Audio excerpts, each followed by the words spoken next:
And every blog needs to be built by you. So let's give you the blueprint. Let's make this simple for you. The 3 parts to every blog are the title, the content, and the tags. And it just simply looks like this. Here's your blueprint. Here's a worksheet for creating a blog. It looks pretty simple, doesn't it? It does look pretty simple because it is pretty simple. Title, content, tags. Now let's break down what goes in each and every one of these pieces so you have a clear, crystal clear picture. Let's talk title. What should the title? Creating your title. It should be geographically specific. Why? Google knows where you are. Let me say that to you again. Whether you like it or not, Google knows where you are when you're searching. You need to tell Google where your blog post is about. So if it's about Bellingham waterfront homes, don't just call it waterfront homes and say, well, I wrote it in Bellingham, so Google should figure that out. No, they're going to know when someone's in Bellingham searching for waterfront homes, it's going to add the word Bellingham because it wants to bring results that are important to them. So make sure you are geographically specific with your title. Make sure your title is short and concise. And make sure your title is not cutesy-wootsy. It's named for the long-tail search you are working for, like Green Valley single-story homes. That's your title. Not life in one level in Green Valley. No one's typing that in Google. They're typing single-story home in Green Valley. Does that make sense? Do we all have our title figured out? It's really clear. Basically, it all comes down to your title is your keyword phrase. Ooh, that just saved me a lot of work, chat. I don't have to get cutesy and be the one who writes the blog that's titled stuff like, do I really have to present the offer? Really? You want to be found for that being that?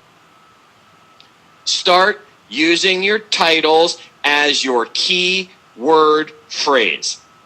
And your keyword phrase should always be geographically specific.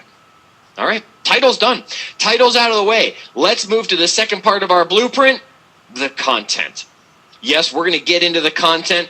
We're going to get into parts of the content. I'm going to give you the blueprint for the content. We'll come back to even more on the content throughout the call. I want you to pay attention to me. This is the huge change. That's right. If you have been watching our webinars, this is the huge change you have to know. Because the old way does not work anymore. That's right. Because Google has changed. So we're here to help you. What is the right length for a blog post? Does anybody want to take a shot at that? Type it in for me. Let me know the right length of a blog post. Should be... Here come a whole bunch of answers. Some of you are sort of right. It's got no limits. It's got a 300-word minimum, though. It's got no limit. It's got a 300-word minimum, though. Which means if you're writing 100 words, stop. You're wasting your time, my time, and everybody's time because Google's not finding you. You've got to write at least 300 words before Google thinks you've got anything worth saying. Now, we used to teach, and yes, congratulations to those of you who have been with us long enough or have heard it through us some other way and said 300 to 500 words. Because yes, we used to teach you 500 words was the top end. It's not. Now, there's no limit. There's no limit. Don't limit yourself. If you're writing good content, keep writing. Here's your challenge. It better be good content. Because otherwise, I've given up on you at about 400 words. I might have made it 300, and now I've given up on you if it's not great content.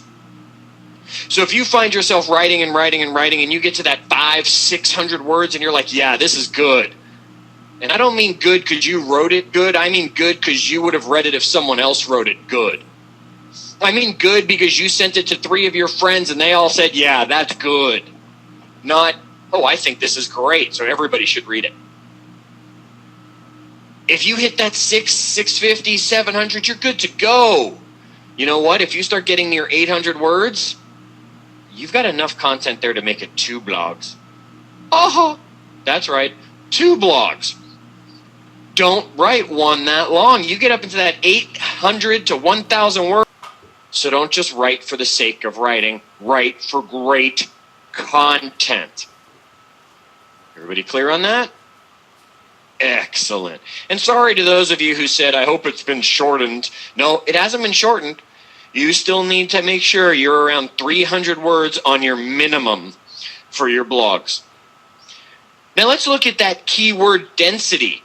For those of you who have been with us a while, you've heard us talk about keyword density. You used to say your keyword phrase 2 to 4% of the time. You used to say Bellingham waterfront homes 2 to 4% of the time of your blog. So if you had a 300-word blog, you figured out 2 to 4% of that, you were somewhere in the 6 to 12 times you had to say it.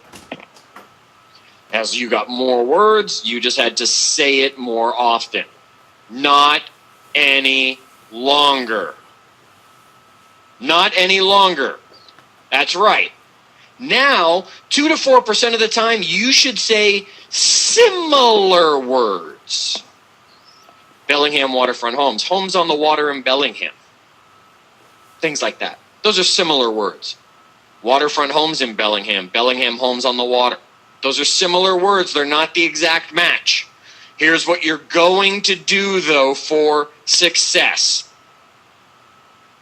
You are going to say your keyword phrase exactly 5 times. So listen to that one more time. 2 to 4% of the time, you're going to say similar words, yet 5 times you're going to say it exactly the same. So if Bellingham waterfront home is my keyword phrase, I'm going to tell you the 5 places you're going to say it. I'm going to be specific for you in just a minute. The other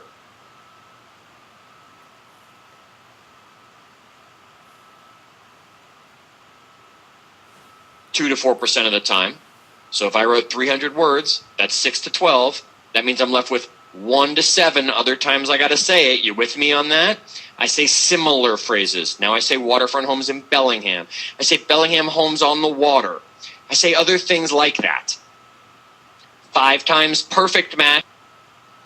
Here's your key word placement. 1, it's got to be in the opening sentence. This has not changed, will not change, and will never change.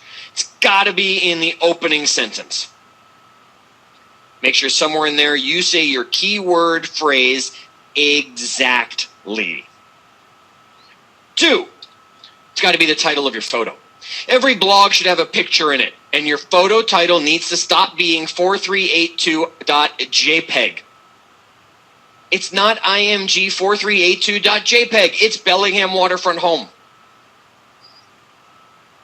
It's Green Valley single-story home. It's whatever my keyword phrase is that's in the first sentence is also now the title of my photo. And someone's saying, how do I title my photo? Save it to your computer, title it before you upload it to your blog. I'll come back to a little bit more on photo title in a second. The third place we want to see it is anchor text. Now, what's anchor text, some of you are saying? Well, if you have watched our webinars and you missed 1 or 2, you might have missed us talking about anchor text.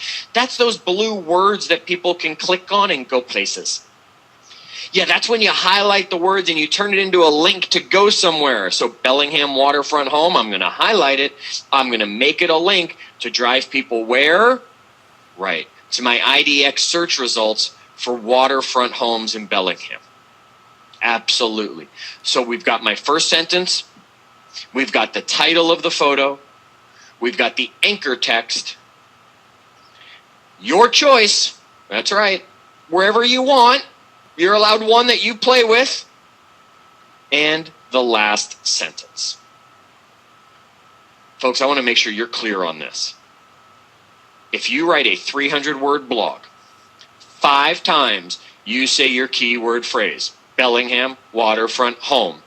Once in the first sentence, once as the title of the picture, once as a link to go somewhere, once in the last sentence, and once anywhere that feels natural to you. Then you have the remaining count of your 2 to 4%. So in my 300-word blog, that's 6 to 12.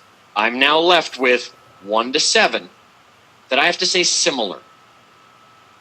I say similar, not the exact match. Does everybody understand this? I'm pausing here for a second so everyone can understand this, because this is a huge change. This is a huge change. And we'll come back to it with Q&A at the end. This is valuable. Heck yeah, this is valuable. The hand needs to be holding money. I can't hold my hand open and money in it at the same time. The 5th place, first sentence, title of the photo, the link, anchor text, your choice, and the last sentence.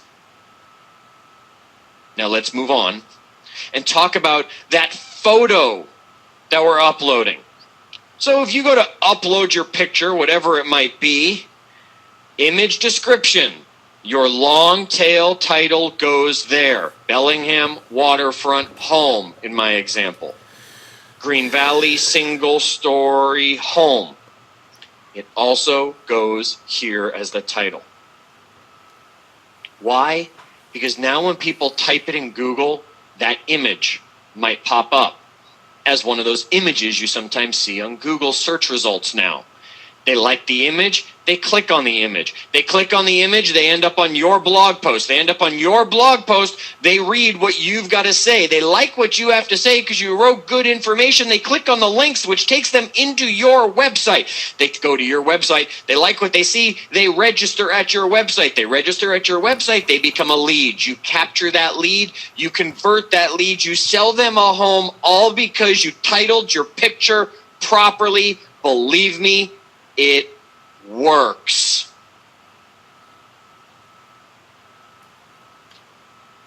Now let's talk about links in your blog post.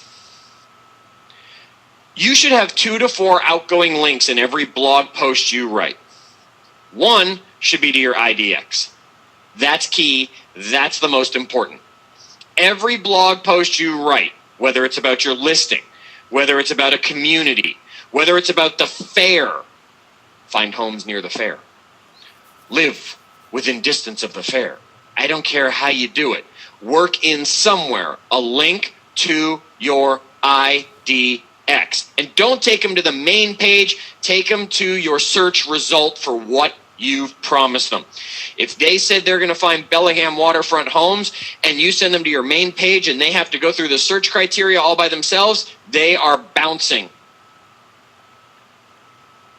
If you send them to a list of homes that are on the water in Bellingham on your IDX search results, you've sent them to the right place. Now, the other 2, 3, and 4 links that you're going to have should be calls to action. That's right. Calls to action. Send them somewhere. Go somewhere. Do this.